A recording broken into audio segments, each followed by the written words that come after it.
ಈ ಚಿತ್ರದ ಹೀರೋಯಿನ್ ಆಗಿರುವ ಐರಿಸ್ ಜೀವನದಲ್ಲಿ ತುಂಬಾನೇ ಮನನೊಂದು ಆತ್ಮಹತ್ಯೆ ಮಾಡಿಕೊಳ್ಬೇಕು ಅಂತ ನಿರ್ಧಾರ ಮಾಡಿ ಒಂದು ಜಾಗಕ್ಕೆ ಹೋಗ್ತಾಳೆ.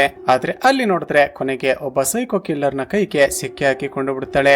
ಚಿತ್ರದಲ್ಲಿ ಮುಂದೇನಾಯ್ತು, ಅಷ್ಟಕ್ಕೂ ಆ ಸೈಕೋ ಕಿಲ್ಲರ್ ಯಾರು, ಆತ ಐರಿಸ್ ನನ್ನ ಯಾಕೆ ಟಾರ್ಗೆಟ್ ಮಾಡ್ತಾ, ಹಾಗೂ ಚಿತ್ರದಲ್ಲಿ ರಿವೀಲ್ ಆಗುವ ಟ್ವಿಸ್ಟ್ ಗಳಾದ್ರೂ ಏನೆಂಬುದನ್ನ ಈ ವಿಡಿಯೋದಲ್ಲಿ ನೋಡ್ತಾ ಹೋಗೋಣ.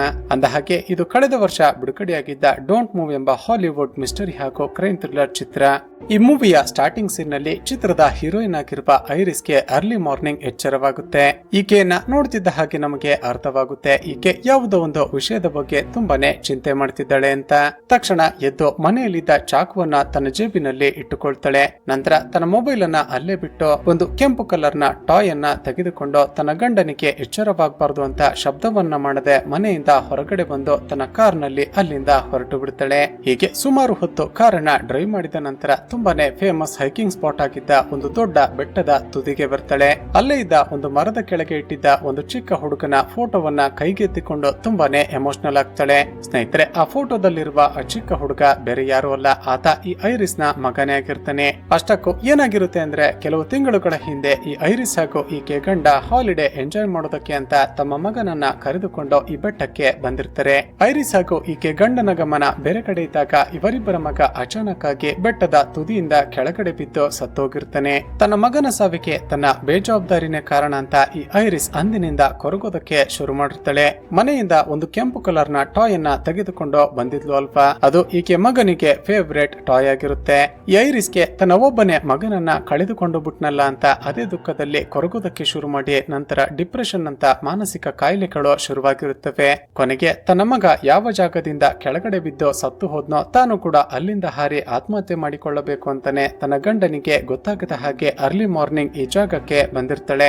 ಐರಿಸ್ ಧೈರ್ಯ ಮಾಡಿ ತನ್ನ ಕಣ್ಣನ್ನ ಮುಚ್ಚಿಕೊಂಡು ಇನ್ನೇನು ಅಲ್ಲಿಂದ ಕೆಳಗಡೆ ಜಂಪ್ ಮಾಡಿ ಬಿಡಬೇಕು ಅನ್ನುವಾಗ ಅಲ್ಲಿಗೆ ರಿಚರ್ಡ್ ಎಂಬ ಒಬ್ಬ ವ್ಯಕ್ತಿ ಬರ್ತಾನೆ. ಈಕೆ ಬೆಟ್ಟದ ತುದಿಯಲ್ಲಿ ನಿಂತಿರೋದನ್ನ ನೋಡಿದ ರಿಚರ್ಡ್ಗೆ ಅರ್ಥವಾಗುತ್ತೆ ಈಕೆ ಖಂಡಿತ ಆತ್ಮಹತ್ಯೆ ಮಾಡಿಕೊಳ್ಳೋದಕ್ಕೇನೆ ಇಷ್ಟು ಬೆಳ್ಳಂಬೆಳಿಗ್ಗೆ ಈ ಜಾಗಕ್ಕೆ ಬಂದಿದ್ದಾಳೆ ಅಂತ. ರಿಚರ್ಡ್ ಆಕೆಯನ್ನ ತಡೆಯೋದಕ್ಕೆ ಆಕೆ ಜೊತೆ ಮಾತನಾಡೋದಕ್ಕೆ ಶುರು ಮಾಡ್ತಾನೆ. ನೀವು ಈ ಜಾಗಕ್ಕೆ ಯಾತಕ್ಕಾಗಿ ಬಂದಿದ್ದೀರಾ ಅಂತ ನನಗೆ ಅರ್ಥ ಆಯ್ತು, ಆದ್ರೆ ಅದಕ್ಕೂ ಮುಂಚೆ ನಾನು ಹೇಳೋದನ್ನ ಸ್ವಲ್ಪ ಕೇಳಿ ಅಂತ ಹೇಳ್ತೇನೆ. ಆಗ ಐರಿಸ್, ದಯವಿಟ್ಟು ನನಗೆ ಏನನ್ನೋ ಹೇಳ್ಬಿಡಿ, ನಾನು ಏನನ್ನೋ ಕೇಳುವಂತಹ ಪರಿಸ್ಥಿತಿಯಲ್ಲಿ ಇಲ್ಲ ಅಂತ ಹೇಳ್ತಾಳೆ. ಆಗ ರಿಚರ್ಡ್, ನೋಡಿ ನೀವು ಯಾರು ಅಂತ ನನಗೆ ಗೊತ್ತಿಲ್ಲ, ಆದ್ರೆ ನಿಮಗೆ ಈ ವಿಷಯವನ್ನ ಹೇಳ್ಬೇಕು ಅಂತ ನನಗೆ ಅನಿಸ್ತಿದೆ. ನಾನು ಪ್ರಾಣಕ್ಕಿಂತ ಹೆಚ್ಚಾಗಿ ಪ್ರೀತಿ ಮಾಡ್ತಿದ್ದ ನನ್ನ ಗರ್ಲ್ ಫ್ರೆಂಡ್ ಜೊತೆ ಕಾರ್ ನಲ್ಲಿ ಹೋಗ್ತಿದ್ದಾಗ ಅಚಾನಕ್ ಆಗಿ ಆಕ್ಸಿಡೆಂಟ್ ಆಗಿ ಹೋಯ್ತು. ಆಕ್ಸಿಡೆಂಟ್ ನಲ್ಲಿ ನಮ್ಮಿಬ್ಬರಿಗೆ ತುಂಬಾನೇ ಗಾಯಗಳಾಗಿ ತಕ್ಷಣವೇ ಹಾಸ್ಪಿಟಲ್ಗೆ ಅಡ್ಮಿಟ್ ಮಾಡಲಾಯಿತು. ನನಗೆ ಎಚ್ಚರವಾದಾಗ ಗೊತ್ತಾಗಿದ್ದೇನೆಂದ್ರೆ ನಾನು ಸುಮಾರು 3 ತಿಂಗಳುಗಳ ಕಾಲ ಕೋಮಾದಲ್ಲಿದ್ದೆ ಅಂತ. ನನ್ನ ಗರ್ಲ್ ಫ್ರೆಂಡ್ಗೆ ಏನಾಯ್ತು ಅಂತ ನೋಡಿದ್ರೆ ಆಕೆ ಆಲ್ಮೋಸ್ಟ್ ಸಾಯುವ ಸಿಚುವೇಶನ್ ನಲ್ಲಿದ್ಲು. ಕೊನೆಗೆ ನನ್ನ ಗರ್ಲ್ ಫ್ರೆಂಡ್ ನನ್ನ ಕಣ್ಣ ಮುಂದೆನೆ ಕೊನೆ ಉಸಿರನ್ನ ಎಳೆದ್ಲು. ಅದನ್ನ ನೋಡಿದ ನನಗೆ ಅದೆಷ್ಟೋ ದುಃಖ ಆಗಿರ್ಬೇಡ, ಪ್ರಾಣಕ್ಕಿಂತ ಹೆಚ್ಚಾಗಿ ಪ್ರೀತಿ ಮಾಡ್ತಿದ್ದ ನನ್ನ ಗರ್ಲ್ ಫ್ರೆಂಡ್ ಅನ್ನ ಕಳೆದುಕೊಂಡ ನನಗೂ ಕೂಡ ಆತ್ಮಹತ್ಯೆ ಮಾಡಿಕೊಳ್ಳಬೇಕು ಅಂತ ತುಂಬಾನೇ ಅನಿಸ್ತಿತ್ತು. ಆದ್ರೆ ನಮ್ಮನ್ನ ಪ್ರೀತಿ ಮಾಡ್ತಿರುವ, ನಮ್ಮನ್ನೇ ನಂಬಿರುವ ಜನಗಳಿಗೋಸ್ಕರ ನಾವು ಬದುಕಬೇಕು. ದೇವರು ಕೊಟ್ಟಿರುವ ಈ ಪ್ರಾಣವನ್ನ ದೇವರೇ ತೆಗೆದುಕೊಳ್ಳುವವರೆಗೂ ನಾವು ಆತ್ಮಹತ್ಯೆ ಅಂತ ಕೆಲಸಕ್ಕೆ ಕೈ ಹಾಕಬಾರದು ಅಂತ ಹೇಳ್ತೇನೆ. ಇವನ ಮಾತುಗಳನ್ನ ಕೇಳಿದ ಐರಿಸ್ಗೆ ತನ್ನ ಗಂಡನ ನೆನಪಾಗುತ್ತೆ. ತಾನು ಮಾಡೋಕೆ ಹೊರಟಿದ್ದು ಎಂತಹ ದೊಡ್ಡ ತಪ್ಪು ಅಂತ ಅರ್ಥ ಆಗಿ ವಾಪಸ್ ಹಿಂದಕ್ಕೆ ಬಂದು ಅವನ ಜೊತೆ ಬೆಟ್ಟ ಇಳಿದು ಕೆಳಗಡೆ ಬರ್ತಾಳೆ. ಈಗ ಐರಿಸ್, ನೀವ್ಯಾರು ಅಂತ ನನಗೆ ಗೊತ್ತಿಲ್ಲ, ಆದ್ರೆ ನಾನು ಮಾಡೋದಕ್ಕೆ ಹೊರಟಿದ್ದ ಕೆಲಸವನ್ನ ಸ್ಟಾಪ್ ಮಾಡಿದ್ದಕ್ಕೆ ತುಂಬಾನೇ ಥ್ಯಾಂಕ್ಸ್. ನಾನಿನ್ನು ಹೊರಡ್ತೀನಿ ಅಂತ ತನ್ನ ಕಾರ್ ಬಳಿ ಬಂದು ಕಾರ್ ಡೋರ್ ಅನ್ನ ಓಪನ್ ಮಾಡೋದಕ್ಕೆ ಪ್ರಯತ್ನ ಪಡ್ತಿದ್ದಾಗ ಚಿತ್ರದಲ್ಲಿ ಈಗ ಒಂದು ಶಾಕಿಂಗ್ ಟ್ವಿಸ್ಟ್ ರಿವೀಲ್ ಆಗುತ್ತೆ. ರಿಚರ್ಡ್ ತನ್ನ ಕೈಯಲ್ಲಿ ಒಂದು ಛತ್ರಿಯನ್ನ ಹಿಡಿದುಕೊಂಡು ಬಂದು ವಿಚಿತ್ರವಾಗಿ ನಗ್ತಾ ಐರಿಸ್ಲ ಸೊಂಟಕ್ಕೆ ಆ ಛತ್ರಿಯಿಂದ ತಿವಿದು ಬಿಡ್ತಾನೆ. ಸ್ನೇಹಿತರೆ, ಈಗ ನಮಗೆ ಗೊತ್ತಾಗುತ್ತೆ ಆ ಛತ್ರಿಯ ತುದಿಯಲ್ಲಿ ಶಾಕ್ ಹೊಡೆಯುವ ಡಿವೈಸ್ ಫಿಕ್ಸ್ ಆಗಿರುತ್ತೆ. ಆ ಶಾಕ್ ನಿಂದಾಗಿ ಐರಿಸ್ ಅಲ್ಲೇ ಪ್ರಜ್ಞೆ ತಪ್ಪಿ ಬಿದ್ದು ಬಿಡ್ತಾಳೆ. ಇಲ್ಲಿಗೆ ಈ ಸೀನ್ ಕಟ್ ಆಗಿ ಐರಿಸ್ಗೆ ಎಚ್ಚರವಾದಾಗ ನೋಡಿದ್ರೆ ಈ ರಿಚರ್ಡ್ ಒಬ್ಬ ಸೈಕೋ ಅಂತ ನಮಗೆ ಗೊತ್ತಾಗುತ್ತೆ. ಈತ ಐರಿಸ್ಲ ಕೈಕಾಲುಗಳನ್ನ ಕಟ್ಟಿ ಆಕೆಯನ್ನ ಕಾರ್ನ ಡಿಕ್ಕಿಯಲ್ಲಿ ಹಾಕಿಕೊಂಡು ಎಲ್ಲಿಗೋ ಕರೆದುಕೊಂಡು ಹೋಗ್ತಿರ್ತಾನೆ. ಇದನ್ನ ನೋಡಿ ಶಾಕ್ ಆದ ಐರಿಸ್, ಯಾರ್ ನೀನು, ನನ್ನನ್ನ ಎಲ್ಲಿಗೆ ಕರೆದುಕೊಂಡು ಹೋಗ್ತಿದ್ಯಾ, ನನ್ನನ್ನ ಬಿಟ್ಟು ಬಿಡು ಅಂತ ಜೋರಾಗಿ ಕಿರ್ಚಾಡೋದಕ್ಕೆ ಶುರು ಮಾಡ್ತಾಳೆ. ಅದಕ್ಕೆ ಆತ, ನೀನು ಎಷ್ಟೇ ಕೂಗಾಡಿದ್ರು ಕೂಡ ಇಲ್ಲಿ ನಿನಗೆ ಸಹಾಯ ಮಾಡೋದಕ್ಕೆ ಯಾರು ಬರೋದಿಲ್ಲ, ಅದರ ಬದಲಿಗೆ ಸುಮ್ನೆ ನನ್ ಜೊತೆ ಬಾ, ವೀಕೆಂಡ್ ನಲ್ಲಿ ನಾವಿಬ್ರು ಎಂಜಾಯ್ ಮಾಡೋಣ ಅಂತ ವಿಚಿತ್ರವಾಗಿ ನಗ್ತಾನೆ. ಈಗ ಐರಿಸ್ಗೆ ಹೋಗಿ ಹೋಗಿ ಎಂತಹ ವ್ಯಕ್ತಿ ಕೈಗೆ ಸಿಕ್ಕಿ ಹಾಕಿಕೊಂಡಲ್ಲ ಅಂತ ಭಯ ಆಗೋದಕ್ಕೆ ಶುರುವಾಗುತ್ತೆ. ಆಗ ಮನೆಯಿಂದ ಬರುವಾಗ ಒಂದು ಚಾಕುವನ್ನ ತನ್ನ ಜೇಬಿಗೆ ಇಟ್ಟುಕೊಂಡಿದ್ದು ನೆನಪಾಗುತ್ತೆ. ರಿಚರ್ಡ್ಗೆ ಗೊತ್ತಾಗದ ಹಾಗೆ ತನ್ನ ಕೈಗೆ ಕಟ್ಟಿದ್ದ ಟೇಪ್ ಅನ್ನ ಚಾಕುವಿನಿಂದ ಶಬ್ದ ಕೇಳಿಸ ಗಮನಿಸದ ಹಾಗೆ ಕುಯ್ಯೋದಕ್ಕೆ ಶುರು ಮಾಡ್ತಾಳೆ. ಹೀಗೆ ರಿಚರ್ಡ್ ನನ್ನ ಡಿಸ್ಟ್ರಾಕ್ಟ್ ಮಾಡ್ತಾ ತನ್ನ ಕೈಗೆ ಕಟ್ಟಿದ್ದ ಟೇಪ್ ಅನ್ನ ಕಟ್ ಮಾಡಿ ಅದೇ ಚಾಕುವನ್ನ ತೆಗೆದುಕೊಂಡು ಅವನ ಕುತ್ತಿಗೆಗೆ ಚುಚ್ಚೋದಕ್ಕೆ ಪ್ರಯತ್ನ ಪಡ್ತಾಳೆ. ಆದ್ರೆ ಈಕೆ ಅಟ್ಯಾಕ್ ಮಾಡ್ತಾಳೆ ಅಂತ ಮೊದಲೇ ಗೆಸ್ ಮಾಡಿದ ರಿಚರ್ಡ್ ಆಕೆ ಜೊತೆ ಫೈಟ್ ಮಾಡ್ತಾ ಅದೇ ಗಡಿಬಿಡಿಯಲ್ಲಿ ಕಾರನ್ನ ಒಂದು ದೊಡ್ಡ ಮರಕ್ಕೆ ಗುದ್ದಿ ಆಕ್ಸಿಡೆಂಟ್ ಮಾಡಿಬಿಡ್ತಾನೆ. ಈಗ ರಿಚರ್ಡ್ ಗೆ ಆಕ್ಸಿಡೆಂಟ್ ನಲ್ಲಿ ಹಣೆಗೆ ಗಾಯ ಆಗುತ್ತೆ. ತಕ್ಷಣವೇ ಐರಿಸ್ ಹೊರಗಡೆ ಬಂದು ಆ ಚಾಕುವನ್ನ ತೋರಿಸಿ ತಕ್ಷಣ ನನ್ನನ್ನ ಬಿಟ್ಟು ಬಿಡು, ಇಲ್ಲಾಂದ್ರೆ ಇದೇ ಚಾಕುವಿನಿಂದ ನಿನಗೆ ಚುಚ್ಚಿ ಸಾಯಿಸಿ ಬಿಡ್ತೀನಿ. ಈ ವಿಷಯ ನನ್ನ ಗಂಡನಿಗೆ ಗೊತ್ತಾದ್ರೆ ನಿನ್ನನ್ನ ಸುಮ್ಮನೆ ಬಿಡೋದಿಲ್ಲ ಅಂತ ಕಿರ್ಚಾಡ್ತಾಳೆ. ಅದಕ್ಕೆ ರಿಚರ್ಡ್ ಮತ್ತೆ ನಗುತ್ತಾ, ನೀನು ಎಷ್ಟೇ ಕೂಗಾಡಿದ್ರು ಕೂಡ ಇಲ್ಲಿಗೆ ನಿನ್ನನ್ನ ಸೇವ್ ಮಾಡೋದಕ್ಕೆ ಯಾರು ಬರೋದಿಲ್ಲ. ನಿನಗೆ ಇನ್ನೊಂದು ಶಾಕಿಂಗ್ ವಿಷಯ ಗೊತ್ತಾ? ನೀನು ನನ್ನಿಂದ ತಪ್ಪಿಸಿಕೊಳ್ಳೋದಕ್ಕೆ ಪ್ರಯತ್ನ ಪಟ್ಟರು ಕೂಡ ಇನ್ನು 20 ನಿಮಿಷದಲ್ಲಿ ನಿನ್ನ ಬಾಡಿ ಕಂಪ್ಲೀಟ್ ಆಗಿ ಪ್ಯಾರಲೈಸ್ ಆಗಿಬಿಡುತ್ತೆ. ಯಾಕಂದ್ರೆ ಆ ರೀತಿಯ ಡ್ರಗ್ ಅನ್ನ ನಿನ್ನ ಬಾಡಿಗೆ ಪ್ರಜ್ಞೆ ತಪ್ಪಿದಾಗ ನಾನು ಇಂಜೆಕ್ಟ್ ಮಾಡಿದ್ದೀನಿ ಅಂತ ಹೇಳ್ತಾ ವಿಚಿತ್ರವಾಗಿ ನಗ್ತಾನೆ. ಇವನ ಮಾತುಗಳನ್ನ ಕೇಳಿದ ಐರಿಸ್ಗೆ ಮತ್ತಷ್ಟು ಭಯ ಆಗೋದಕ್ಕೆ ಶುರುವಾಗುತ್ತೆ. ಆಕೆ ಕಾಪಾಡಿ ಕಾಪಾಡಿ ಅಂತ ಜೋರಾಗಿ ಕೂಗುತ್ತಾ ಕಾಡಿನ ಒಳಗಡೆ ಓಡೋದಕ್ಕೆ ಶುರು ಮಾಡ್ತಾಳೆ. ಆ ರಿಚರ್ಡ್ ಕೂಡ ಈಕೆಯನ್ನ ಚೇಸ್ ಮಾಡೋದಕ್ಕೆ ಶುರು ಮಾಡ್ತಾನೆ. ರಿಚರ್ಡ್ ಹೇಳಿದಂತೆ ಸ್ವಲ್ಪ ದೂರ ಬಂದ ನಂತರ ಆತ ಇಂಜೆಕ್ಟ್ ಮಾಡಿದ್ದ ಡ್ರಗ್ ಕೆಲಸ ಮಾಡೋದಕ್ಕೆ ಶುರು ಮಾಡುತ್ತೆ. ಐರಿಸ್ ನ ಬಲಗಡೆ ಕಾಲು ಕೆಲಸ ಮಾಡೋದನ್ನೇ ಸ್ಟಾಪ್ ಮಾಡಿಬಿಡುತ್ತೆ. ಅಂದ್ರೆ ಆಕೆಗೆ ಓಡೋದಕ್ಕೆ ತುಂಬಾನೇ ಕಷ್ಟ ಆಗುತ್ತೆ. ರಿಚರ್ಡ್ ದೂರದಿಂದಲೇ ನೀನು ಎಷ್ಟೇ ಓಡಿದ್ರು ಕೂಡ ಇಲ್ಲಿಂದ ತಪ್ಪಿಸಿಕೊಳ್ಳೋದಕ್ಕೆ ಸಾಧ್ಯ ಇಲ್ಲ. ಇನ್ನೊಂದು 10 ರಿಂದ 15 ನಿಮಿಷದಲ್ಲಿ ನಿನ್ನ ಬಾಡಿ ಕಂಪ್ಲೀಟ್ ಆಗಿ ಕೆಲಸ ಮಾಡೋದನ್ನೇ ಸ್ಟಾಪ್ ಮಾಡಿಬಿಡುತ್ತೆ. ಸುಮ್ಮನೆ ನನ್ನ ಮುಂದೆ ಬಂದು ಸರೆಂಡರ್ ಆಗು ಅಂತ ಕೂಗ್ತಾನೆ. ಆದ್ರೆ ಐರಿಸ್ ಇಲ್ಲಿಂದ ಹೇಗಾದ್ರೂ ಮಾಡಿ ತಪ್ಪಿಸಿಕೊಳ್ಳಲೇಬೇಕು ಅಂತ ಒಂದು ಮರದ ಕೆಳಗೆ ಶಬ್ದ ಮಾಡದೆ ಬಚ್ಚಿಟ್ಟುಕೊಳ್ತಾಳೆ. ರಿಚರ್ಡ್ ಐರಿಸ್ ಎಲ್ಲಿಗೆ ಹೋದ್ಲು ಅಂತ ಸುತ್ತಮುತ್ತ ನೋಡ್ತಾನೆ. ಆದ್ರೆ ಅವನ ಕಣ್ಣಿಗೆ ಈಕೆ ಕಾಣಿಸೋದೇ ಇಲ್ಲ. ಅದೇ ಸಮಯಕ್ಕೆ ಈ ಕಡೆ ಐರಿಸ್ ಬಚ್ಚಿಟ್ಟುಕೊಂಡಿದ್ದ ಮರದ ಕೆಳಗೆ ಇರುವೆಗಳು ಇರುತ್ತವೆ. ಅವು ಐರಿಸ್ ನ ದೇಹದಲ್ಲೆಲ್ಲ ಹೊಕ್ಕು ಕಡೆಗೆ ಮುಖದ ಮೇಲೆ ಕೂಡ ಬಂದು ಕಚ್ಚೋದಕ್ಕೆ ಶುರು ಮಾಡುತ್ತವೆ. ಐರಿಸ್ ಮೊದಲಿಗೆ ಆ ನೋವನ್ನ ಸಹಿಸಿಕೊಳ್ತಾಳೆ. ಆದ್ರೆ ಕೊನೆಗೆ ಸಾಧ್ಯವಾಗದೆ ಜೋರಾಗಿ ಕಿರುಚಿ ಬಿಡ್ತಾಳೆ. ಈಕೆ ಕೂಗಿದ್ದನ್ನ ನೋಡಿದ ರಿಚರ್ಡ್ಗೆ ಅರ್ಥವಾಗುತ್ತೆ ಈಕೆ ಇಲ್ಲ ಎಲ್ಲೋ ಬಚ್ಚಿಟ್ಟುಕೊಂಡಿದ್ದಾಳೆ ಅಂತ. ಆತ ಆ ಕಡೆ ಈ ಕಡೆ ಹುಡುಕ್ತಿದ್ದಾಗ ಐರಿಸ್ ಅಲ್ಲೇ ಪಕ್ಕದಲ್ಲಿ ಹರಿಯುತ್ತಿದ್ದ ನದಿಗೆ ತವಳಿಕೊಂಡು ಹೋಗಿ ಬಿದ್ದು ಬಿಡ್ತಾಳೆ. ಈಗ ಐರಿಸ್ ನ ಕೈಕಾಲುಗಳು ಒಂದು ರೀತಿ ಮರಗಟ್ಟಿ ಹೋಗಿರುತ್ತವೆ. ಆಕೆಗೆ ನದಿಯಲ್ಲಿ ಈಜೋದಕ್ಕೂ ಕೂಡ ಸಾಧ್ಯವಾಗದೆ ನದಿಯಲ್ಲಿ ತೇಲ್ತಾ ಹೋಗ್ತಿರೋದನ್ನ ರಿಚರ್ಡ್ ಕೂಡ ನೋಡ್ತಾನೆ. ಹೀಗೆ ಸ್ವಲ್ಪ ಸಮಯ ಆ ನದಿಯಲ್ಲಿ ತೇಲ್ತಾ ಕಡೆಗೆ ಒಂದು ಜಾಗಕ್ಕೆ ಬಂದು ರೀಚ್ ಆಗ್ತಾಳೆ. ತೆವಳುತ್ತಲೆ ಮೇಲೆ ಬಂದಾಗ ಆ ನದಿಯ ದಡದ ಮೇಲೆ ಒಂದು ಮನೆ ಇರೋದನ್ನ ನೋಡ್ತಾಳೆ. ಯಾರಾದ್ರೂ ತನಗೆ ಸಹಾಯ ಮಾಡಬಹುದು ಅಂತ ಕೂಗೋದಕ್ಕೆ ಪ್ರಯತ್ನ ಪಡ್ತಾಳೆ. ಆದ್ರೆ ಈಕೆ ಬಾಯಿಂದ ಧ್ವನಿ ಕೂಡ ಈಗ ಬರ್ತಿರೋದಿಲ್ಲ. ಈಗ ಕಂಪ್ಲೀಟ್ ಆಗಿ ಬಾಡಿ ಪ್ಯಾರಲೈಸ್ ಆಗಿದ್ದ ಕಾರಣ ಆಕೆ ಅಲ್ಲೇ ಬಿದ್ದಿರ್ತಾಳೆ. ಐರಿಸ್ಗೆ ಈಗ ಕೇವಲ ತನ್ನ ಕಣ್ಣುಗಳನ್ನ ಮಾತ್ರನೇ ಬ್ಲಿಂಕ್ ಮಾಡೋದಕ್ಕೆ ಸಾಧ್ಯವಾಗ್ತಿರುತ್ತೆ. ಅದೇ ಸಮಯಕ್ಕೆ ಅಲ್ಲಿದ್ದ ಮನೆಯಲ್ಲಿ ವಾಸ ಮಾಡ್ತಿದ್ದ ಒಬ್ಬ ವಯಸ್ಸಾದ ವ್ಯಕ್ತಿ ತಾನು ಸಾಕಿದ್ದ ಹಸುಗಳಿಗೆ ಹುಲ್ಲನ್ನ ತೆಗೆದುಕೊಂಡು ಹೋಗೋದಕ್ಕೆ ಅಂತ ಗಾಡಿಯಲ್ಲಿ ಬರ್ತಿದ್ದಾಗ ಐರಿಸ್ ಅಲ್ಲಿ ಬಿದ್ದಿರೋದನ್ನ ನೋಡಿ ತಕ್ಷಣ ಅಲ್ಲಿಗೆ ಬರ್ತಾನೆ. ಆತ ಯಾರಮ್ಮ ನೀನು ಇಲ್ಲೇನ್ ಮಾಡ್ತಿದ್ಯಾ, ಇಲ್ಲಿಗೆ ಹೇಗೆ ಬಂದೆ ಅಂತ ಕೇಳ್ತಾನೆ. ಆದ್ರೆ ಐರಿಸ್ಗೆ ಮಾತನಾಡೋದಕ್ಕೂ ಕೂಡ ಆಗದೆ ತನ್ನ ಕಣ್ಣುಗಳನ್ನ ಬ್ಲಿಂಕ್ ಮಾಡಿ ಏನನ್ನೋ ಹೇಳೋದಕ್ಕೆ ಪ್ರಯತ್ನ ಪಡ್ತಿದ್ದಾಳೆ ಅಂತ ಅವನಿಗೆ ಅರ್ಥ ಆಗುತ್ತೆ. ತಕ್ಷಣವೇ ಆತ ನೀನನ್ನ ಮನೆಗೆ ಕರೆದುಕೊಂಡು ಹೋಗ್ತೀನಿ, ನಂತರ ಪೊಲೀಸರಿಗೆ ಇನ್ಫಾರ್ಮ್ ಮಾಡೋಣ, ಅವರು ನಿನಗೆ ಸಹಾಯ ಮಾಡ್ತಾರೆ ಅಂತ ಹೇಳಿ ತನ್ನ ಮನೆಗೆ ಕರೆದುಕೊಂಡು ಹೋಗ್ತಾನೆ. ಪೊಲೀಸರಿಗೆ ಇನ್ನೇನು ಕಾಲ್ ಮಾಡ್ಬೇಕು ಅಂತ ಫೋನ್ ಮಾಡ್ತಿರ್ವಾಗ್ಲೇ ಮನೆಯ ಕಾಲಿಂಗ್ ಬೆಲ್ ರಿಂಗ್ ಆಗುತ್ತೆ. ಈಗ ಐರಿಸ್ ತನ್ನ ಕಣ್ಣುಗಳನ್ನ ಜೋರಾಗಿ ಬ್ಲಿಂಕ್ ಮಾಡಿ ಡೋರ್ ತೆಗಿಬೇಡಿ ಅಂತ ಹೇಳ್ತಿರೋದು ಆ ವಯಸ್ಸಾದ ವ್ಯಕ್ತಿಗೆ ಅರ್ಥ ಆಗುತ್ತೆ. ಸರಿ ಅದ್ಯಾರು ನೋಡ್ತೀನಿ ತಡಿ ಅಂತ ಡೋರ್ ಅನ್ನ ಓಪನ್ ಮಾಡಿದಾಗ ರಿಚರ್ಡ್ ಅಲ್ಲಿಗೆ ಬಂದಿರ್ತಾನೆ. ಆ ರಿಚರ್ಡ್ ನ ತಲೆಗೆ ಗಾಯ ಆಗಿರೋದನ್ನ ನೋಡಿದ ಆ ವಯಸ್ಸಾದ ವ್ಯಕ್ತಿಗೆ ಅನುಮಾನ ಶುರುವಾಗುತ್ತೆ. ಯಾರ್ ನೀನು, ಏನಾಗ್ಬೇಕಾಗಿತ್ತು ಅಂತ ಕೇಳ್ತಾನೆ. ಅದಕ್ಕೆ ಆ ಸೈಕೋ ರಿಚರ್ಡ್ ನಾಟಕ ಮಾಡ್ತಾ, ಸರ್ ನಾನು ಹಾಗೂ ನನ್ನ ಹೆಂಡತಿ ಇಲ್ಲಿ ಹತ್ತಿರದಲ್ಲಿದ್ದ ಬೆಟ್ಟಕ್ಕೆ ಹೈಕಿಂಗ್ ಮಾಡೋದಕ್ಕೆ ಅಂತ ಬಂದಿದ್ವಿ. ನನ್ನ ಹೆಂಡತಿಗೆ ಒಂದು ವಿಚಿತ್ರವಾದ ಕಾಯಿಲೆ ಇದೆ. ಆಕೆಗೆ ಇದ್ದಕ್ಕಿದ್ದ ಹಾಗೆ ಓಡಾಡೋದಕ್ಕೆ ಸಾಧ್ಯವಾಗದೆ ಆಕೆಯ ಬಾಡಿ ಪ್ಯಾರಲೈಸ್ ಆಗಿಬಿಡುತ್ತೆ. ಆಕೆ ಏನಾದ್ರೂ ಇಲ್ಲಿಗೆ ಬಂದ್ಲ ಅಂತ ವಿಚಾರಿಸೋದಕ್ಕೆ ಬಂದಿದ್ದೀನಿ ಅಂತ ನಾಟಕ ಮಾಡ್ತಾನೆ. ತಕ್ಷಣ ಒಳಗಡೆ ಬಂದು ಪೊಲೀಸರಿಗೆ ಕಾಲ್ ಮಾಡ್ಬೇಕು ಅನ್ನುವಷ್ಟರಲ್ಲಿ ಆ ರಿಚರ್ಡ್ ಇವನ ಹಿಂದೆನೆ ಮನೆಯ ಒಳಗಡೆ ಬಂದು ಬಿಡ್ತಾನೆ. ಸರ್ ಯಾರಿಗೆ ಕಾಲ್ ಮಾಡ್ತಿದ್ದೀರಾ, ನನ್ನ ಹೆಂಡತಿಯನ್ನ ನೋಡಿದ್ರ ಅಷ್ಟ್ ಮಾತ್ರ ಹೇಳಿ ಅಂತ ಕೇಳ್ತಾನೆ. ಇದನ್ನ ನೋಡಿದ ಆ ವಯಸ್ಸಾದ ವ್ಯಕ್ತಿ, ನೀನ್ ಯಾಕೆ ಒಳಗಡೆ ಬಂದೆ, ನಾನು ಪೊಲೀಸರಿಗೆ ಇನ್ಫಾರ್ಮ್ ಮಾಡ್ತಿದ್ದೀನಿ, ಅವರು ಬಂದು ನಿನ್ನ ಹೆಂಡತಿಯನ್ನ ಹುಡುಕೋದಕ್ಕೆ ಸಹಾಯ ಮಾಡ್ತಾರೆ, ನೀನು ಹೋಗಿ ಹೊರಗಡೆ ವೇಟ್ ಮಾಡ್ತಿರೋ ಅಂತ ಹೇಳ್ತಿದ್ರು ಕೂಡ ಈ ರಿಚರ್ಡ್ ಅಲ್ಲೇ ಸೋಫಾದ ಮೇಲೆ ಕುಳಿತುಕೊಳ್ತಾನೆ. ಆತ ಮಾತನಾಡುತ್ತಲೇ ಐರಿಸ್ ಮನೆಯಲ್ಲಿ ಬಚ್ಚಿಟ್ಟುಕೊಂಡಿರ್ಬೋದಾ ಅಂತ ಆ ಕಡೆ ಹುಡುಕ್ತಾನೆ. ಆದ್ರೆ ನಮ್ಗೀಗ ಗೊತ್ತಾಗುತ್ತೆ ಐರಿಸ್ ಈತ ಬಂದಿದ್ದಾನೆ ಅಂತ ಗೊತ್ತಾಗ್ತಿದ್ದ ಹಾಗೆ ತೆವಳುತ್ತಲೇ ಕೂತಿದ್ದ ಸೋಫಾದ ಕೆಳಗಡೆ ಬಚ್ಚಿಟ್ಟುಕೊಂಡಿರ್ತಾಳೆ. ಈಗ ಆ ವಯಸ್ಸಾದ ವ್ಯಕ್ತಿ ಹೇಳ್ತಾನೆ, ಸರಿ ಕಂಪ್ಲೀಟ್ ಆಗಿ ಮೊದಲಿನಿಂದ ಏನಾಯ್ತು ಅಂತ ಹೇಳೋ, ನಾನು ಆಮೇಲೆ ನಿನಗೆ ಸಹಾಯ ಮಾಡೋದಾ ಬೇಡವಾ ಅಂತ ಡಿಸೈಡ್ ಮಾಡ್ತೀನಿ ಅಂತ ಹೇಳ್ತಾನೆ. ಅದಕ್ಕೆ ರಿಚರ್ಡ್ ಮತ್ತೆ ಅಳುತ್ತಾ ನಾಟಕ ಮಾಡ್ತಾ, ಸರ್ ನಾನು ನನ್ನ ಹೆಂಡತಿ ಟ್ರಿಪ್ಗೆ ಅಂತ ಬಂದಿದ್ವಿ, ನನ್ನ ಹೆಂಡತಿಗೆ ಒಂದು ವಿಚಿತ್ರವಾದ ಮಾನಸಿಕ ಕಾಯಿಲೆ ಇದೆ. ಆಕೆಗೆ ಪ್ಯಾನಿಕ್ ಅಟ್ಯಾಕ್ ಆದ್ರೆ ಇದ್ದಕ್ಕಿದ್ದ ಹಾಗೆ ಬಾಡಿ ಪ್ಯಾರಲೈಸ್ ಆಗಿಬಿಡುತ್ತೆ. ಪೊಲೀಸರಿಗೇನಾದ್ರೂ ಈ ವಿಷಯ ಗೊತ್ತಾದ್ರೆ ಆಕೆಯನ್ನ ನನ್ನಿಂದ ದೂರ ಮಾಡಿ ಮೆಂಟಲ್ ಅಸೈಲಂಗೆ ಶಿಫ್ಟ್ ಮಾಡಿ ಬಿಡ್ತಾರೆ. ನನಗೆ ನನ್ನ ಹೆಂಡತಿಯನ್ನ ಬಿಟ್ಟಿರೋದಕ್ಕೆ ಸಾಧ್ಯ ಇಲ್ಲ ಅಂತ ಅಳುತ್ತಾ ನಾಟಕ ಮಾಡ್ತಾನೆ. ಇವನ ಮಾತುಗಳನ್ನ ಕೇಳಿದ ಆ ವಯಸ್ಸಾದ ವ್ಯಕ್ತಿಗೆ ಸ್ವಲ್ಪ ನಂಬಿಕೆ ಬರುತ್ತೆ. ಆದ್ರೆ ಅದೇ ಸಮಯಕ್ಕೆ ರಿಚರ್ಡ್ ನ ಜೇಬಿನಲ್ಲಿದ್ದ ಫೋನ್ ರಿಂಗ್ ಆಗಿ ಬಿಡುತ್ತೆ. ಇವನ ಬಳಿ ಫೋನ್ ಇದೆ. ಒಂದು ವೇಳೆ ಈತನಿಗೆ ಸಹಾಯ ಬೇಕಂದಿದ್ರೆ ತನ್ನ ಫ್ರೆಂಡ್ಸ್ ಗಳಿಗೆ ಕಾಲ್ ಮಾಡಬಹುದಿತ್ತು ಅಥವಾ ಪೊಲೀಸರಿಗೇನೆ ಕಾಲ್ ಮಾಡಿ ಏನೋ ಹೇಳಿ ಇಲ್ಲಿಗೆ ಕರೆಸಿಕೊಳ್ಬಹುದಿತ್ತು. ಆದ್ರೆ ಈತ ಯಾಕೆ ತನ್ನ ಹೆಂಡತಿ ಕಾಣ್ತಿಲ್ಲ ಅಂತ ಒಬ್ಬೊಬ್ಬನೇ ಹುಡುಕ್ತಿದ್ದಾನೆ ಅಂತ ಅಂದುಕೊಳ್ತಾನೆ. ಇವನ ಮುಖ ಚಹರೆ ನೋಡಿದ ರಿಚರ್ಡ್ಗೆ ಇವನಿಗೆ ಅನುಮಾನ ಬಂದಿದೆ ಅಂತ ಅರ್ಥ ಆಗುತ್ತೆ.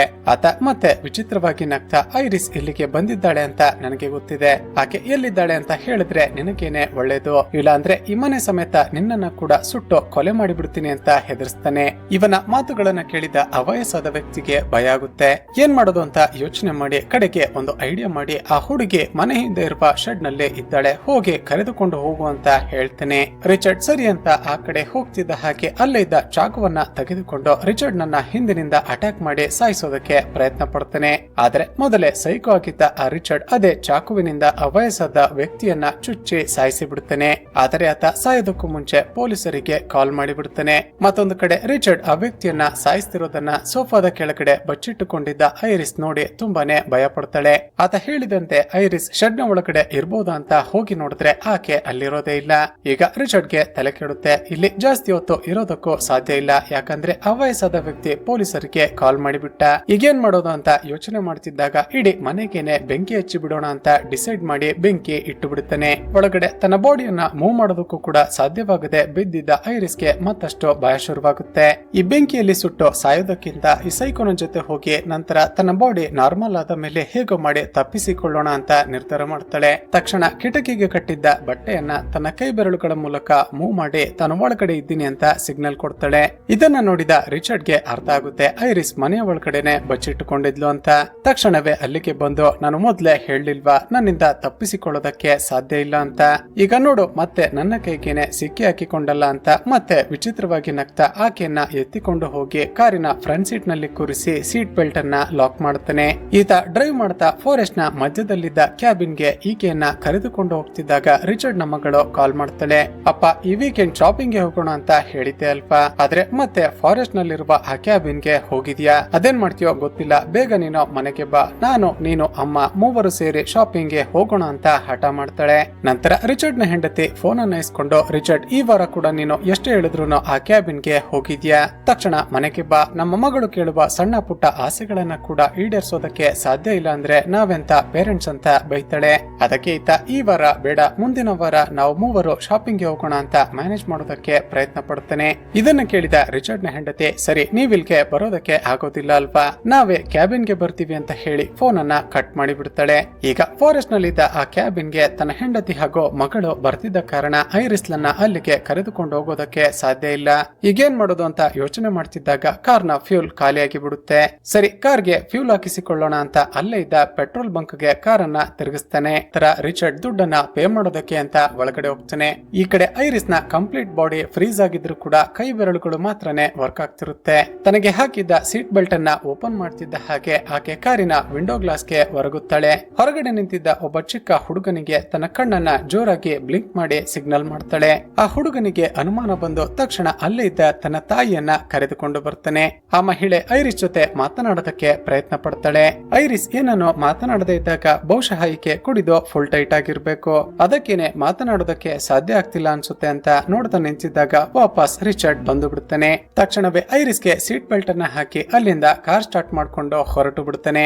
ಇದನ್ನ ನೋಡಿದ ಆ ಮಹಿಳೆಗೆ ಅನುಮಾನ ಬರುತ್ತೆ. ಖಂಡಿತ ಇಲ್ಲೇನೋ ತಪ್ಪು ನಡೀತಿದೆ ಅಂತ ಅಂದುಕೊಂಡು ತಕ್ಷಣವೇ ಪೊಲೀಸರಿಗೆ ಕಾಲ್ ಮಾಡ್ತಾಳೆ. ಆ ಪೆಟ್ರೋಲ್ ಬಂಕ್ ನ ಅಡ್ರೆಸ್ ಅನ್ನ ಹೇಳಿ ಇಲ್ಲಿಗೆ ಯಾರೊಬ್ಬ ವ್ಯಕ್ತಿ ಕಾರ್ ನಲ್ಲಿ ಒಬ್ಬಳು ಮಹಿಳೆಯನ್ನ ಕರೆದುಕೊಂಡು ಬಂದಿದ್ದ, ಆತ ನೋಡೋದಕ್ಕೆ ತುಂಬಾನೇ ಅನುಮಾನಾಸ್ಪದವಾಗಿದ್ದ ಅಂತ ಇನ್ಫಾರ್ಮ್ ಮಾಡಿ ಬಿಡ್ತಾಳೆ. ಮತ್ತೊಂದು ಕಡೆ ರಿಚರ್ಡ್ ಚಿತ್ರದ ಶುರುವಿನಲ್ಲಿ ಐರಿಸ್ಲನ್ನ ಕರೆದುಕೊಂಡು ಹೋಗ್ತಿದ್ದಾಗ ತನ್ನ ಕಾರ್ಗೆ ಆಕ್ಸಿಡೆಂಟ್ ಆಗಿತ್ತು ಅಲ್ವಾ, ಆ ಜಾಗಕ್ಕೆ ಬಂದು ಕಾರಿನ ಒಳಗಡೆ ಇದ್ದ ಮೆಡಿಸಿನ್ ಗಳನ್ನ ಈಗ ತಾನು ತಂದಿರುವ ಕಾರಿಗೆ ಶಿಫ್ಟ್ ಮಾಡ್ತಿದ್ದಾಗ ಅಲ್ಲಿಗೆ ಒಬ್ಬ ಪೊಲೀಸ್ ಆಫೀಸರ್ ಬಂದು ಬಿಡ್ತಾನೆ.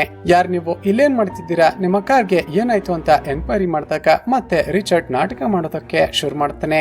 ಸರ್, ನನ್ನ ಹೆಂಡತಿಗೆ ತುಂಬಾನೇ ಕುಡಿಯುವ ಚಟ ಇದೆ, ಆಕೆ ಕುಡಿದು ಡ್ರೈವ್ ಮಾಡ್ತಿದ್ದಾಗ ಕಾರಿಗೆ ಆಕ್ಸಿಡೆಂಟ್ ಗೊತ್ತಾಗಿ ಹೋಯ್ತು. ನೋಡಿ, ಈಗಲೂ ಕೂಡ ನನ್ನ ಹೆಂಡತಿ ನಶೆಯಲ್ಲೇ ಇದ್ದಾಳೆ. ಈ ಕಾರನ್ನ ಟೋ ಮಾಡಿಕೊಂಡು ತೆಗೆದುಕೊಂಡು ಹೋಗೋಣ ಅಂತ ಬಂದಿದ್ದೀನಿ ಸರ್ ಅಂತ ನಾಟಕ ಮಾಡ್ತಾನೆ. ಇವನ ಮಾತುಗಳನ್ನ ಹಾಗೂ ವರ್ತನೆಯನ್ನ ನೋಡಿದ ಆ ಪೊಲೀಸ್ಗೆ ಅನುಮಾನ ಬರುತ್ತೆ. ತಕ್ಷಣ ಐರಿಸ್ ಕೂತಿದ್ದ ಸೀಟ್ ನ ಬಳಿ ಬಂದು ಕಾರ್ನ ಡೋರ್ ಗ್ಲಾಸ್ ಅನ್ನ ಇಳಿಸಿ ನೋಡಿದ್ರೆ ಡ್ಯಾಶ್ ಬೋರ್ಡ್ ನಲ್ಲಿ ಇಂಜೆಕ್ಷನ್ ಸಿರಿಂಜ್ಗಳು, ಕೈಗೆ ಕಟ್ಟುವ ಟೇಪ್ಗಳು ಹಾಗೂ ಗನ್ ಇಟ್ಟಿರೋದು ಕಾಣಿಸುತ್ತೆ. ಖಂಡಿತ ಆಯ್ತಾ ಸುಳ್ಳು ಹೇಳಿ ಈ ಮಹಿಳೆಯನ್ನ ಕಿಡ್ನಾಪ್ ಮಾಡಿಕೊಂಡು ಹೋಗ್ತಿರ್ಬಹುದು ಅಂತ ತಿರುಗಿ ನೋಡುವಷ್ಟರಲ್ಲಿ ಆ ಸೈಕೋ ರಿಚರ್ಡ್ ಆ ಪೊಲೀಸ್ ಆಫೀಸರ್ ನ ತಲೆಗೆನೆ ಹೊಡೆದು ಭೀಕರವಾಗಿ ಸಾಯಿಸಿ ಬಿಡ್ತಾನೆ. ನಂತರ ಆ ಪೊಲೀಸ್ ನ ಡೆಡ್ ಬಾಡಿಯನ್ನ ಅವನ ಕಾರ್ ನಲ್ಲಿ ಇಟ್ಟು ಕಾರ್ಗೆನೆ ಬೆಂಕಿ ಹಚ್ಚಿ ಅಲ್ಲಿಂದ ಎಸ್ಕೇಪ್ ಆಗಿ ಬಿಡ್ತಾನೆ. ಈಗ ಈ ರಿಚರ್ಡ್ ಡ್ರಗ್ ಅನ್ನ ಇಂಜೆಕ್ಟ್ ಮಾಡಿ ಸುಮಾರು ಹೊತ್ತು ಕಳೆದಿದ್ದ ಕಾರಣ ಐರಿಸ್ಗೆ ಸ್ವಲ್ಪ ಬಾಡಿ ಮೂವ್ಮೆಂಟ್ ಆಗೋದಕ್ಕೆ ಶುರುವಾಗುತ್ತೆ. ಆಕೆ ನಿಧಾನವಾಗಿ ನನ್ನನ್ನ ಯಾಕೆ ಕಿಡ್ನಾಪ್ ಮಾಡ್ತಿದ್ಯಾ, ನಾನು ಸಾಯೋದನ್ನ ನೀನು ನೋಡಬೇಕು ಅನ್ನೋ ಹಾಗಿದ್ರೆ ನಾನು ಬೆಟ್ಟದಿಂದ ಕೆಳಗಡೆ ಹಾರಿ ಸಾಯುವಾಗಲೇ ನನ್ನನ್ನ ಬಿಡಬಹುದಿತ್ತಲ್ವಾ, ಅಷ್ಟಕ್ಕೂ ನಿನ್ಗೆ ಏನ್ ಬೇಕು ಅಂತ ಕೇಳ್ತಾಳೆ. ಅದಕ್ಕೆ ಈ ಸೈಕೋ ರಿಚರ್ಡ್ ಹೇಳೋದೇನ್ ಗೊತ್ತಾ, ಐರಿಸ್ ನಿನ್ಗೊಂದು ವಿಷಯ ಗೊತ್ತಾ, ನನ್ನ ಗರ್ಲ್ ಫ್ರೆಂಡ್ ಆಸ್ಪತ್ರೆಯಲ್ಲಿ ನನ್ನ ಕಣ್ಣ ಮುಂದೆ ಸತ್ತಾಗ ಮನಸ್ಸಿಗೆ ಏನೋ ಒಂಥರ ಖುಷಿ ಆಯ್ತು. ಆಗಲೇ ನನಗೆ ಒಂದು ವಿಷಯ ಅರ್ಥ ಆಯ್ತು, ನನ್ನ ಒಳಗಡೆ ಇರುವ ಸೈಕೋಗೆ ಮನುಷ್ಯರು ನನ್ನ ಕಣ್ಣ ಮುಂದೆ ಒದ್ದಾಡಿ ಪ್ರಾಣ ಬಿಡೋದನ್ನ ನೋಡಿದ್ರೆ ತುಂಬಾನೇ ಖುಷಿಯಾಗುತ್ತೆ ಅಂತ. ಅದಕ್ಕೆ ಐರಿಸ್ ಅವನಿಗೆ ನಿನಗೆ ಅಂತ ಒಂದು ಫ್ಯಾಮಿಲಿ ಇದೆ ಅಲ್ವಾ, ನಿನ್ನ ಹೆಂಡತಿ ಹಾಗೂ ಮಗಳು ಮನೆಯಲ್ಲಿ ಕಾಯ್ತಿರ್ತಾಳೆ, ನೀನು ನೋಡಿದ್ರೆ ಈ ರೀತಿ ಜನರನ್ನ ಸಾಯಿಸ್ತಿದ್ಯಾ, ಇದು ತಪ್ಪಲ್ವಾ ಅಂತ ಅವನಿಗೆ ಬುದ್ಧಿವಾದ ಹೇಳೋದಕ್ಕೆ ಪ್ರಯತ್ನ ಪಡ್ತಾಳೆ. ಆದ್ರೆ ಈ ರಿಚರ್ಡ್ ಮಾತ್ರ ಆಕೆ ಮಾತನ್ನ ಕಿವಿಗೆನೆ ಹಾಕಿಕೊಳ್ಳದೆ ಆಕೆಯನ್ನ ಕರೆದುಕೊಂಡು ಒಂದು ಲೇಕ್ ಬಳಿ ಬರ್ತಾನೆ. ಈಗ ಐರಿಸ್ಲ ಕೈ ಸ್ವಲ್ಪ ಮೂವ್ಮೆಂಟ್ ಆಗೋದಕ್ಕೆ ಶುರುವಾಗುತ್ತೆ. ತಕ್ಷಣ ಡ್ಯಾಶ್ ಬೋರ್ಡ್ ನ ಮೇಲೆ ಇಟ್ಟಿದ್ದ ಇಂಜೆಕ್ಷನ್ ಸಿರಿಂಜ್ ನಲ್ಲಿದ್ದ ಡ್ರಗ್ಸ್ ಅನ್ನ ಅವನ ತೊಡೆಗೆ ಚುಚ್ಚಿ ಇಂಜೆಕ್ಟ್ ಮಾಡೋದಕ್ಕೆ ಪ್ರಯತ್ನ ಪಡ್ತಾಳೆ. ಆದ್ರೆ ಇವಳ ಕೈಗಳಿಗೆ ಶಕ್ತಿ ಸಾಲೋದಿಲ್ಲ. ಇದನ್ನ ನೋಡಿದ ರಿಚರ್ಡ್ ಗೆ ತುಂಬಾನೇ ಕೋಪ ಬರುತ್ತೆ. ನನ್ನನ್ನೇ ಸಾಯಿಸೋದಕ್ಕೆ ಪ್ರಯತ್ನ ಪಡ್ತಿದ್ಯಾ, ನನಗೇನೆ ಡ್ರಗ್ ಇಂಜೆಕ್ಟ್ ಮಾಡೋದಕ್ಕೆ ಪ್ರಯತ್ನ ಪಡ್ತಿದ್ಯಾ, ನಿನ್ನ ಬಾಡಿಗೆ ಕಂಪ್ಲೀಟ್ ಆಗಿ ಕಾನ್ಶಿಯಸ್ನೆಸ್ ಬರ್ಬೇಕು ಅಂದ್ರೆ ಇನ್ನು ಸ್ವಲ್ಪ ಹೊತ್ತು ಸಮಯ ಬೇಕು, ಅಷ್ಟರಲ್ಲೇ ನಿನ್ನನ್ನ ಸಾಯಿಸಿ ಬಿಡ್ತೀನಿ ಅಂತ ಹೇಳ್ತಾ ಆಕೆಯನ್ನ ಎತ್ತಿಕೊಂಡು ಹೋಗಿ ಅಲ್ಲೇ ಇದ್ದ ಬೋಟ್ ನ ಒಳಗಡೆ ಹಾಕಿಕೊಂಡು ಕೆರೆಯ ಮಧ್ಯಭಾಗಕ್ಕೆ ಬರ್ತಾನೆ. ಈತ ತನ್ನನ್ನ ಸಾಯಿಸೋದು ಪಕ್ಕ ಅಂತ ಐರಿಸ್ಗೆ ಕನ್ಫರ್ಮ್ ಆಗುತ್ತೆ. ಆಕೆ ಅಳುತ್ತಾ ನನ್ನನ್ನ ಸಾಯೋದಕ್ಕೂ ಮುಂಚೆ ನನ್ನ ಕೊನೆ ಆಸೆಯನ್ನ ಈಡೇರಿಸೋ, ನನ್ನ ಮಗನ ಒಂದು ಟಾಯ್ ಇತ್ತಲ್ವಾ ಅದನ್ನ ನನಗೆ ಕೊಡು, ಅಟ್ಲೀಸ್ಟ್ ನನ್ನ ಮಗನ ನೆನಪಿನಲ್ಲೇ ನಾನು ಸಾಯ್ತೀನಿ ಅಂತ ಹೇಳ್ತಾಳೆ. ಆತ ಸರಿ ಅಂತ ಆ ಟಾಯ್ ಅನ್ನ ತಂದು ಆಕೆಗೆ ಕೊಡುವಷ್ಟರಲ್ಲಿ ಐರಿಸ್ ಅವನ ಬಳಿಯಿದ್ದ ಚಾಕುವನ್ನ ತೆಗೆದುಕೊಂಡು ಅವನ ಕುತ್ತಿಗೆಯ ಒಳಗಡೆ ಚುಚ್ಚಿ ಬಿಡುತ್ತಾಳೆ. ಆ ಒದ್ದಾಟದಲ್ಲಿ ರಿಚರ್ಡ್ ಬಳಿಯಿದ್ದ ಅವನ ಗನ್ ಬೋಟ್ ನ ಒಳಗಡೆ ಬಿದ್ದು ಬಿಡುತ್ತೆ. ತಕ್ಷಣ ಅದನ್ನ ಕೂಡ ತೆಗೆದುಕೊಂಡ ಐರಿಸ್ ಇಷ್ಟ ಬಂದ ಹಾಗೆ ಶೂಟ್ ಮಾಡಿಬಿಡುತ್ತಾಳೆ. ಐರಿಸ್ ಫೈರ್ ಮಾಡಿದ 2 ಬುಲೆಟ್ ಗಳು ರಿಚರ್ಡ್ ಗೆ ತಗುಲಿ ಆತ ನೀರಿನ ಒಳಗಡೆ ಬಿದ್ದು ಬಿಡುತ್ತಾನೆ. ಈಗ ಐರಿಸ್ ಬಳಿ ಗನ್ ಇದ್ದ ಕಾರಣ ಹೇಗಾದ್ರೂ ಮಾಡಿ ಬಚಾವ್ ಆಗ್ಬೇಕು ಅಂತ ರಿಚರ್ಡ್ ಗನ್ ಫೈರ್ ಆಗಿದ್ರು ಕೂಡ ನಿಧಾನಕ್ಕೆ ದಡದ ಕಡೆ ಹೊರಡ್ತಾನೆ. ಈ ಕಡೆ ಬೋಟ್ ನಲ್ಲಿ ಬಿದ್ದಿದ್ದ ಐರಿಸ್ ಗೆ ಮತ್ತೊಂದು ಶಾಕ್. ಅದೇನಂದ್ರೆ ಈಕೆ ರಿಚರ್ಡ್ ಗೆ ಗನ್ ಫೈರ್ ಮಾಡಿದ್ಲು ಅಲ್ವಾ, ಅದರಲ್ಲಿ ಒಂದು ಬುಲೆಟ್ ದೋಣಿಯ ಬಾಡಿಗೆ ಬಿದ್ದು ಹೋಲಾಗಿ ಅದರ ಮೂಲಕ ನೀರು ಒಳಗಡೆ ತುಂಬಿಕೊಳ್ಳೋದಕ್ಕೆ ಶುರುವಾಗುತ್ತೆ. ಈಗ ಐರಿಸ್ ತಕ್ಷಣ ಆ ಲೇಕ್ಗೆ ಜಂಪ್ ಮಾಡಿ ಈಜೋಣ ಅಂತ ನೋಡಿದ್ರೆ ಈಕೆಯ ಕೈ ಕಾಲು ಹಾಗೂ ಬಾಡಿ ಇನ್ನೂ ಕೂಡ ಕಂಪ್ಲೀಟ್ ಆಗಿ ರಿಕವರ್ ಆಗಿರೋದಿಲ್ಲ. ಕೊನೆಗೆ ಇನ್ನೇನು ಈಕೆ ನೀರಿನಲ್ಲಿ ಮುಳುಗಿ ಹೋಗ್ತಾಳೆ ಅನ್ನುವಾಗ ಈಕೆ ಬಾಡಿಗೆ ಕಾನ್ಶಿಯಸ್ನೆಸ್ ಬಂದು ಬಿಡುತ್ತೆ. ತಕ್ಷಣವೇ ಈಜುತ್ತಾ ದಡಕ್ಕೆ ಬರ್ತಾಳೆ. ಮತ್ತೊಂದು ಕಡೆ ಕುತ್ತಿಗೆಗೆ ಆಗಿದ್ದ ಗಾಯದಿಂದ ಹಾಗೂ ಗನ್ ಫೈರ್ ನಿಂದಾಗಿ ರಿಚರ್ಡ್ ಮುಂದೆ ಹೋಗೋದಕ್ಕೆ ಸಾಧ್ಯವಾಗದೆ ಒದ್ದಾಡ್ತಿರ್ತಾನೆ. ಆಗ ಅಲ್ಲಿಗೆ ಬಂದ ಐರಿಸ್, ರಿಚರ್ಡ್ ನಿನಗೆ ನಾನು ಥ್ಯಾಂಕ್ಸ್ ಹೇಳ್ಬೇಕು, ಯಾಕಂದ್ರೆ ಈ ಜೀವನನೇ ಬೇಡ ಅಂತ ಆತ್ಮಹತ್ಯೆ ಮಾಡಿಕೊಳ್ಳೋದಕ್ಕೆ ಅಂತ ಹೋಗಿದ್ದ ನನಗೆ ಜೀವದ ಬೆಲೆ ಏನು ಅಂತ ನೀನು ತೋರಿಸಿಕೊಟ್ಟಿದ್ಯಾ. ಇನ್ ಮುಂದೆ ನಾನು ಯಾವತ್ತೂ ಕೂಡ ಆತ್ಮಹತ್ಯೆ ಮಾಡಿಕೊಳ್ಳೋದಕ್ಕೆ ಪ್ರಯತ್ನ ಪಡೋದಿಲ್ಲ. ನನ್ನ ಮಗನ ಜೊತೆ ಕಳೆದ ಒಳ್ಳೆ ಕ್ಷಣಗಳನ್ನ ನೆನಪಿಸಿಕೊಳ್ಳುತ್ತಾ ಇನ್ ಮುಂದೆ ನಾನು ನನ್ನ ಗಂಡನಿಗಾಗಿ ಬದುಕ್ತೀನಿ ಅಂತ ಹೇಳಿ ಅಲ್ಲಿಂದ ಹೊರಟು ಹೋಗ್ತಾಳೆ. ಕೊನೆಗೂ ರಿಚರ್ಡ್ ಗೆ ಅಲ್ಲಿಂದ ಎದ್ದು ಹೋಗೋದಕ್ಕೆ ಸಾಧ್ಯವಾಗದೆ ನರಳಿ ಪ್ರಾಣ ಬಿಡ್ತಾನೆ. ಹಾಗೂ ಇಲ್ಲಿಗೆ ಈ ಚಿತ್ರ ಮುಕ್ತಾಯವಾಗುತ್ತೆ. ಸ್ನೇಹಿತರೆ, ಚಿತ್ರದ ಕತೆ ಇಷ್ಟವಾಗಿದ್ರೆ ಈ ವಿಡಿಯೋಗೆ ಒಂದು ಲೈಕ್ ಮಾಡಿ ಶೇರ್ ಮಾಡೋದನ್ನ ಮರೆಯಬೇಡಿ. ಇದೇ ರೀತಿಯ ವಿಡಿಯೋಸ್ಗಾಗಿ ಈ ಚಾನೆಲ್ ಅನ್ನ ಸಬ್ಸ್ಕ್ರೈಬ್ ಮಾಡಿಕೊಂಡು ಪಕ್ಕದಲ್ಲಿರುವ ಬೆಲ್ ಐಕಾನ್ ಅನ್ನ ಕ್ಲಿಕ್ ಮಾಡಿ.